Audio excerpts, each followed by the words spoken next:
জয় মা মঙ্গলচণ্ডী। আজ বৈশাখ মাসে মঙ্গলবার, আর বৈশাখ মাসে মঙ্গলবারে শ্রী হরিশ মঙ্গলচণ্ডী ব্রত পালন করা হয়।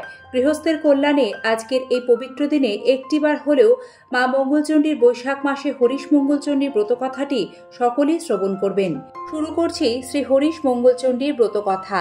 হরিশ মঙ্গলচণ্ডীর ব্রত যেই নারী করে, সব দুঃখ চোখের জল মা তার হরে। কোনো এক গ্রামের এক গয়লার বউ ও এক ব্রাহ্মণীর খুব বন্ধুত্ব ছিল। প্রত্যেক বছর বৈশাখ মাসে ব্রাহ্মণী হরিশ মঙ্গলচণ্ডীর ব্রত করতেন, আর গয়লা বউ সেই ব্রত পালন করা দেখত। দেখতে দেখতে গয়লা বউয়ের ব্রত করার ইচ্ছে হলে সে ব্রাহ্মণীকে জিজ্ঞাসা করলো, এই ব্রত করলে কি ফল হয়? ব্রাহ্মণী জানালো, এই ব্রত করলে জীবনে কারোর চোখে জল পড়ে না, ব্রতীরা সারা জীবন আনন্দে কাটায়। এই কথা শুনে গয়লার বউয়ের খুব আনন্দ হলো। ব্রাহ্মণীকে বলল সেও এই ব্রত করতে চায়। ব্রাহ্মণী গয়লার বউকে বোঝালেন, বললেন ব্রত করা খুবই কঠিন, কিন্তু গয়লা বউ কোনো কথাই শুনতে চাইল না। শেষ পর্যন্ত ব্রাহ্মণী বাধ্য হয়ে তাকে ব্রতের সব কথা বলে দিলেন। এরপর বৈশাখ মাস পড়ার সঙ্গে সঙ্গে গয়লা বউও এ ব্রত করতে আরম্ভ করলেন। দুটো মঙ্গলবার ব্রত পালন করার পরই মা মঙ্গলচণ্ডীর তার উপর দয়া হলো, আর সঙ্গে সঙ্গে ঐশ্বর্য, সুখ ও সমৃদ্ধিতে ভরে উঠল গয়লা বউয়ের সংসার। গয়লা বউ খুবই গরিব ছিল। এত সম্পদ দেখে সে ব্যতিব্যস্ত হয়ে পড়ল। সে আর সহ্য করতে পারল না তার অবস্থার পরিবর্তন।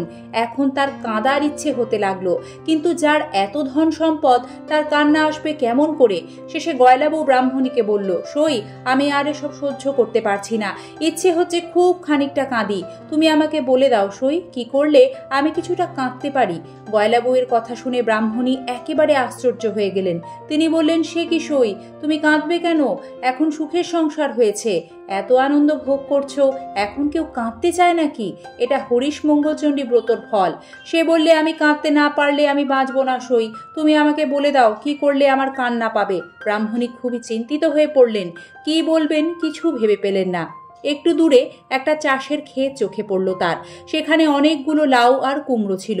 ব্রাহ্মণী গয়লা বউকে বললেন, যাও সই, ওই ক্ষেতটা দেখা যাচ্ছে, খুব লাউ আর কুমড়ো ফলেছে ওখানে, ওই খেতে গিয়ে লাউ কুমড়োগুলোকে তুলে নাও আর গাছগুলোকে একেবারে লণ্ডভণ্ড করে দাও। তাহলেই চাষিরা খুব রেগে গিয়ে তোমাকে গালমন্দ দেবে, আর তাহলেই তোমার কান্না আসবে। সইয়ের কথা শুনে গয়লা বউ তখনই ছুটে গেল, সেই ক্ষেতের ভেতর ঢুকে গাছগুলো সব ছিঁড়ে খুঁড়ে দিয়ে চলে এলো। কিন্তু এতে আসল কাজ কিছুই হলো না। উল্টে মা মঙ্গলচণ্ডীর দয়ায় আবার গাছগুলো জ্যান্ত হয়ে উঠল, আর চাষিদের খুব আনন্দ হলো। চাষিরা তখনই সেই গয়লা বউয়ের কাছে এসে বলল, মা, তোমার হাতের ছোঁয়া লেগে আমাদের আধমরা গাছগুলো আবার সতেজ হয়ে উঠেছে, তুমি মা সাক্ষাৎ লক্ষ্মী।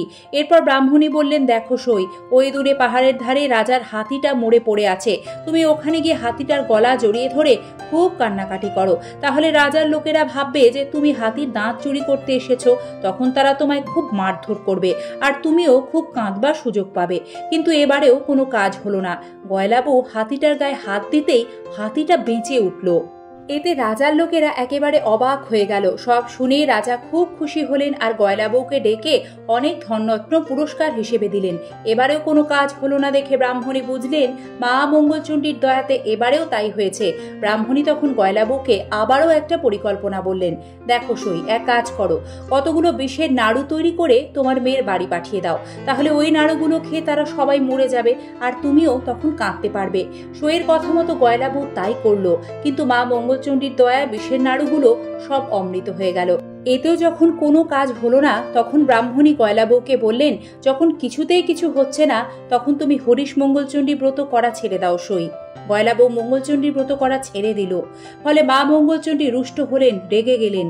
মা মঙ্গলচণ্ডী গয়লা বউয়ের উপর রেগে গিয়ে তার স্বামী, পুত্র, দাস দাসী, হাতি ঘোড়া ছিল সকলকে কেড়ে নিলেন, এবং যত ধনরত্ন ছিল সবই কেড়ে নিলেন। গয়লা বউ স্বামী, পুত্র, আত্মীয় স্বজনকে হারিয়ে কাঁদতে লাগলেন। এখন তার দিনরাত কান্না ছাড়া আর কিছুই নেই। এত কান্না সহ্য করতে না পেরে শেষে ব্রাহ্মণীর কাছে গিয়ে গয়লা বউ বলল, সই, আমি আর কাঁদতে পারছি না, আমি আর সহ্য করতে পারছি না, যেমন করে পারো আমার কান্না থামিয়ে দাও। এ কথা শুনে ব্রাহ্মণী বললেন, তুমি তো কাঁদতে চেয়েছিলে, এখন কান্না থামাতে বললে কি হবে? যাক, যা হবার হয়ে গেছে। এখন বাড়ি গিয়ে মরাগুলোকে খুব সাবধানে রেখে দাও। সামনের মঙ্গলবার থেকে আবার মা মঙ্গলচণ্ডীর, হরিশ মঙ্গলচণ্ডীর ব্রত করা আরম্ভ করো।